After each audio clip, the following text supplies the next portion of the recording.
यही बनता है थॉमस मैथ्यू साहब कि ये कब तक सफल होते जाएंगे।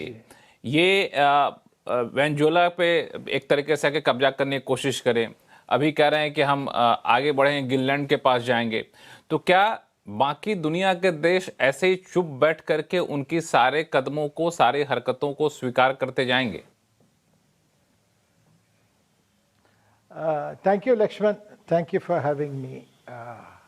I agree with what Ambassador Ashok had earlier said. The point is, who is to stop the maverick American president? Who can stop him? कौन रोक सकता है उनको? I believe that even Russia cannot. China is not strong enough to stop him. आप एक चीज याद रखना, this is the first time since Cuban Missile Crisis that an American ship has even come near a Russian ship. And even Cuban Missile Crisis का time में भी एक भी सोवियत यूनियन का शिप के ऊपर हमला नहीं किया है अमेरिका, कभी भी बोर्ड भी नहीं किया एक बार। आपको याद होगा 1962 में जब Russian ship, that is Gagarin if I'm not mistaken, was bringing military parts also to Cuba, Americans did not board the ship. That is, वो ship वापस गई. Now America का power is so asymmetrical. $850 billion per year only defense budget. I'm not talking about R&D की बात नहीं कर रहा हूं मैं. Now इतना asymmetry है. Russia during that is Cold War का time में Russian defense budget about 45% of American defense budget था. Okay, today it is only 11%. Conventionally, Russia is not even a patch on the US. During the time of Cold War, ये हो ही नहीं सकता था, because Soviet Union was a very, very strong power. I'll give you one small instance. During the 1973 Yom Kippur War, the Egyptian Third Army को Israel का forces ने surround किया था. उस टाइम लियोनाइड ब्रेजनेव अमेरिकन प्रेसिडेंट को phone करके बोला that unless you save the army, we will directly intervene. And airborne assault troops staging ground पे पहुंच गया और उसके बाद अमेरिकन इसराइल को बोला now capitulate, and Israel surrendered. Today the Bush doctrine is there, preemptive strike anywhere. Now here is a man, Trump, he thinks he's probably like a Roman emperor, like he says that, like Julius Caesar he believes he is. Who can stop him? कौन रोक सकता है? You tell me now. You don't have, in the balance of power, there is no balancer here, or there is no counter power to US. I think we will have to suffer for another 3 more years. Bide your time. बस आपने, मुझे लगता है कि पहली बार हमारे show में आपने सफरिंग शब्द का इस्तेमाल किया. कई बार आप इसको डिफेंड किया करते थे ट्रम्प को हमारे शो में. तो मैं एक चीज आपसे पूछूंगा, आपको कौन रोक सकता है? रशिया का काफी ज्यादा इंटरेस्ट था, रशिया ने जिस तरह से रिएक्शन दिया है. चाइना का बहुत बड़ा इंटरेस्ट था वेनेजुएला में, उस इंटरेस्ट को उसने हैम्पर किया है. तो क्या चाइना रशिया दोनों इस मोर्चे पे यूएस के अगेंस्ट एक साथ नहीं हो सकते हैं? नहीं, सी मिलिटरीली उनका पावर उतना स्ट्रांग नहीं है, कन्वेंशनल पावर उतना स्ट्रांग नहीं है. सी यू लुक एट अमेरिका के एयरक्राफ्ट कैरियर्स देखो, you have 11-12 aircraft carriers which are so huge, like 100 aircraft it flies. You look at the nuclear powered aircraft carrier. कोई मैं आपको एक theoretical question पूछता हूँ. सोचो अमेरिका, that is चाइना और रशिया अमेरिका के खिलाफ वेनेजुएला में क्या कर सकता है? You tell me. एक तो उनके पास वो नेवल आर्मडा नहीं है जहां वो पहुंच सकता है. They don't have aircraft carriers.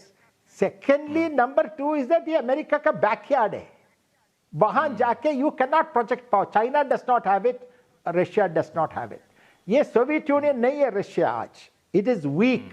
Let me tell you, if Russia had the power of Soviet Union, America would not have behaved like this. Today it is a unipolar world. Like you said, na, जिसके पास लाती है, he is the boss. What do you do? Aarti It's a Tikku Singh very ji, sad story. It's a very sad situation.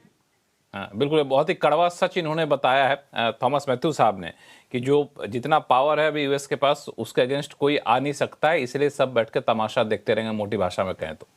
आरती टिक्कू सिंह, आपको भी यही लगता है? लक्ष्मण जी देखिए, सबसे पहली बात कि मुझे आश्चर्य है कि अभी कई सारे लोगों का आश्चर्य है कि जो ट्रम्प कर रहे हैं ये कुछ अनएक्सपेक्टेड लाइंस पे जा रहा है। मैं हमेशा से कहती आ रही हूँ कि उनका जो मेक अमेरिका ग्रेट अगेन का स्लोगन था उसको किसी को भी लाइटली नहीं लेना चाहिए था। एक बहुत ही सीरियस स्ट्रैटेजी और बहुत ही वेल थॉट आउट स्ट्रैटेजी के तहत ये स्लोगन बनाया गया और उस स्लोगन के तहत सब कुछ किया जा रहा है। ये कहना कि जिसकी लाठी उसकी भैंस, बिल्कुल सही। ये हमेशा से, ये आज का नहीं है, ये हमेशा से यूनिवर्सल ट्रूथ मान लीजिए इसको। दुनिया ऐसी ही चलती आ रही है और ऐसी ही चलती रहेगी। तीसरी बात ये कि प्रेसिडेंट डोनाल्ड ट्रंप, मुझे लगता है कि जो अमेरिका का ही बनाया हुआ एक जो वर्ल्ड ऑर्डर था, जो सोवियत यूनियन की डिसइंटीग्रेशन के बाद बना, उसमें जो खामियां हुई, जो उसमें प्रॉब्लम्स रही, जिसकी वजह से अमेरिका पे आज 38 ट्रिलियन डॉलर का डेट है, वो अमेरिका को फाइनेंशियली, इकोनॉमिकली बहुत कमज़ोर करता है और किया है कई सारे एरियाज में, जिसकी वजह से जो हम सिचुएशन आज देख रहे हैं कि चाइना अपने आप को अमेरिका के बराबर मानता है, या रशिया या इजराइल या बाकी सारी जो कंट्रीज हैं वो अपनी मनमानी करने की कोशिश कर रही है। और अमेरिका एक हेजेमॉन होने के नाते, चूंकि हेजेमनी की उनको आदत वर्ल्ड वॉर 2 से शुरू हुई है और वो आदत जो है वो बहुत डीप रूटेड है, एंट्रेंच्ड है।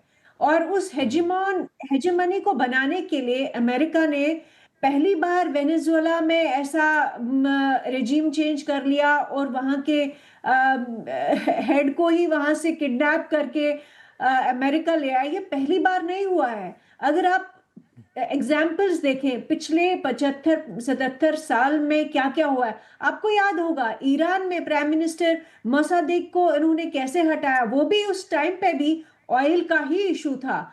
लिबिया में क्या हुआ, इराक में क्या हुआ।